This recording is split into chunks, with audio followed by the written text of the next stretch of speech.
Friends అందరికి good morning. మనం అనియంత్రిత మనసు గురించి తెలుసుకుందాం. ఎందుకంటే మన మనసే మనకు ప్రధాన శత్రువు, ప్రధాన మిత్రువు అని తెలుసుకున్నాం. దాని తర్వాత మన మనసే మనని శాంతింపజేస్తుంది, మన మనసే మనని కోపోద్రిక్తుని చేస్తుంది. మరియు మన మనసు ప్రధానంగా అనియంత్రితంగా ఉంటుంది. దట్ మీన్స్ నియంత్రిత లేకపోవడం, ఎక్కడికెక్కడికో వెళ్ళి రావడం, ఏమేమో చేసి రావడం అంటే చేస్తుంది. అలా చేసినప్పుడు మనం ఏ విధంగా దాని నుంచి తట్టుకోవాలని చెప్తున్నా ఫ్రెండ్స్. ఫస్ట్ మనసుని నియంత్రించాలంటే అసలు మనసు బేస్ ఏంది, అది ఏ విధంగా ఆలోచిస్తుందని మనం తెలుసుకోవాలి. రైట్, ఏం లేదు ఫ్రెండ్స్, మనసు 4 స్థాయిల్లో ఉంటుంది.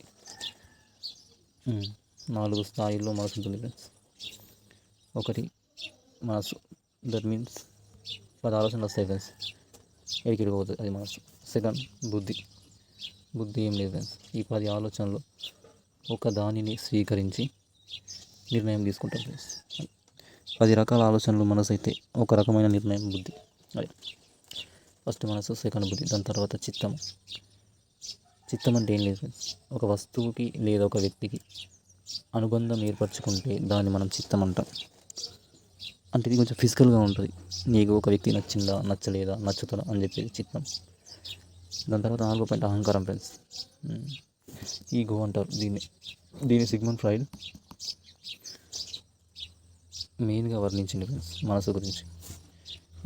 కాబట్టి ఇప్పుడు ప్రజెంట్ మనం అహంకారం అంటే ఏంటిదంటే, ఎప్పుడైతే అది శరీరానికి సంబంధించిన వాటితో అనుసంధానమై ఈ చిత్తం అనేది ఎక్కువ మోతాదుల్లో ఉంటే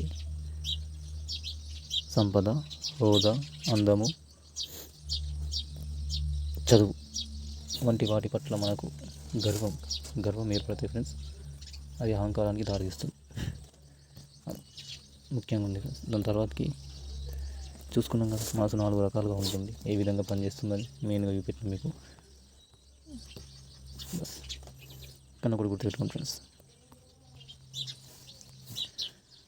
మనసు అనేది సిగ్మండ్ ఫ్రాయిడ్ సైకాలజిస్ట్, నాడీ శాస్త్ర నిపుణుడు, ఆస్ట్రియాకు చెందినవాడు. తినేం చెప్పిందంటే అహంకారం గురించి ప్రధానంగా చెప్పిండు ఫ్రెండ్స్. మనసు, బుద్ధి, చిత్తం ఇవి కొంచెం అంత హాని కలిగించాయి, కానీ ఈ అహంకారం అనేది బాగా డ్యామేజ్ చేస్తుంది మనిషిని.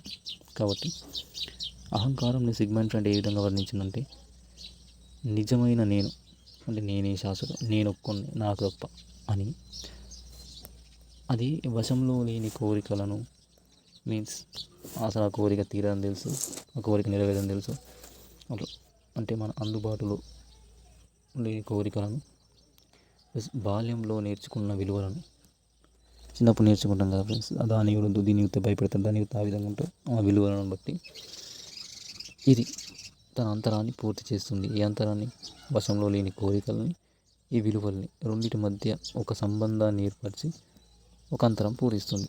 ఎగ్జాంపుల్ చెప్పాలంటే, మీరు చిన్నప్పుడు అన్నం తినకుంటే దయ్యానికి పట్టిస్తానని మమ్మీ అంటారు. అలాంటప్పుడు మీరు రియల్ లైఫ్లో కూడా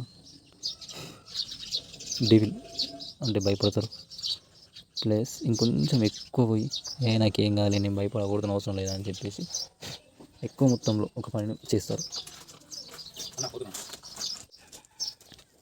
ఇది కాబట్టి చిన్నప్పుడు నేర్చుకున్న విలువల్ని బట్టి ఈ అహంకారం అనేది సృష్టించబడుతుంది. కానీ నిజం చెప్పాలంటే